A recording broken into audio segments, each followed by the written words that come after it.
Got Jyothsna Tirunagari, the national spokesperson of the TDP, with us. Ma'am, many thanks for joining us. It is finally official. We've been waiting for this list for a long time, and it has now been released by the government. And Mr. Naidu is the Minister of Civil Aviation. Your first thoughts on the list that's now been made official? It is essentially Modi 2.0 refreshed as Modi 3.0. Firstly, we congratulate the new Civil Aviation Minister of India, Sri Mohan Naidu ji.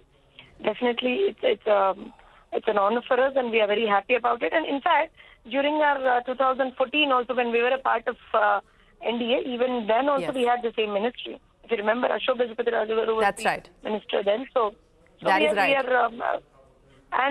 In fact, when we come to Ram Mohan Naidu ji, he is one of the youngest ministers in this cabinet, and he has a proven track record, even in Parliament, when it comes to Andhra issues, or when it comes to several issues concerning the youth of the country. He's always been pretty vocal about it. And as I said, he has a very proven track record, and we believe and we trust that he would be, I think, the most efficient minister in this cabinet. We hope for that, and we in fact believe he would be. Well, yes, civil aviation, which was with Jyotiraditya Scindia, now going to the young MP from the TDP who was sworn in along with the other 72 ministers yesterday. But Ms. Jyothsna, if I could ask you, because once again there has been so much speculation around the fact that the TDP was keen on the speaker's post and so on and so forth. Can you take us through whether there is any truth to that speculation? Absolutely not. Those are all mere speculations, I would say. See, when we entered into NDA, when we became alliance partners in NDA, we had no conditions applied. There are no conditions applied there. The only concern that we have is the development of the state of Andhra Pradesh. That's it. So no conditions apply, and it's an unconditional support to NDA, and we are an NDA alliance partner, and we have contested the elections as NDA alliance, and we have won the elections as NDA alliance, both in the state and also the center.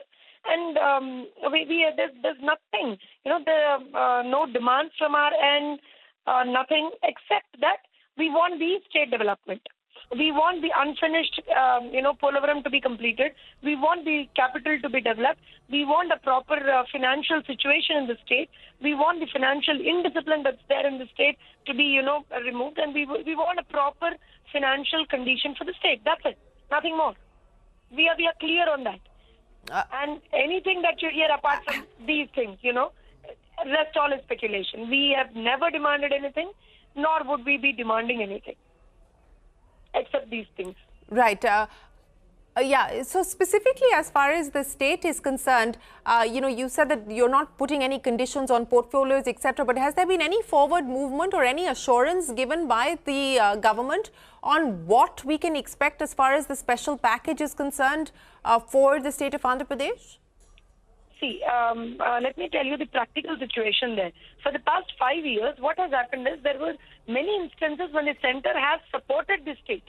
Yes, certain amounts were given. Let's assume if I talk about Polavaram, certain amounts were given. If I talk about capital, certain amounts were given. If we talk about building of houses, certain amounts were given. But where has the amount gone? Nobody knows. So first, we have to know the financial condition of the state. We absolutely don't know where things are and what is the status of the this thing. We never know. So we have to first understand that. Then probably we'll come up with, this is what the state requires as an immediate measure, and this is what the state requires in the long run. We would definitely put forward to our central government then. Because I'm telling you openly, for the past 5 years, not a single time the YSRCP government came up with any sort of a white paper, any sort of a digits or numbers. They never came up.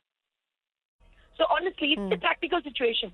So we have to first understand what is happening in the state in terms of finances. We know there is a complete mismanagement of funds. So we have to identify where things have gone wrong. Then only we can come forward and say that, see, this is what the state requires now. So we request the center to do this for the state of Andhra Pradesh. Simple. All right, Ms. Jyothsna, we will leave it there. Thanks very much for joining us. As you pointed out, the TDP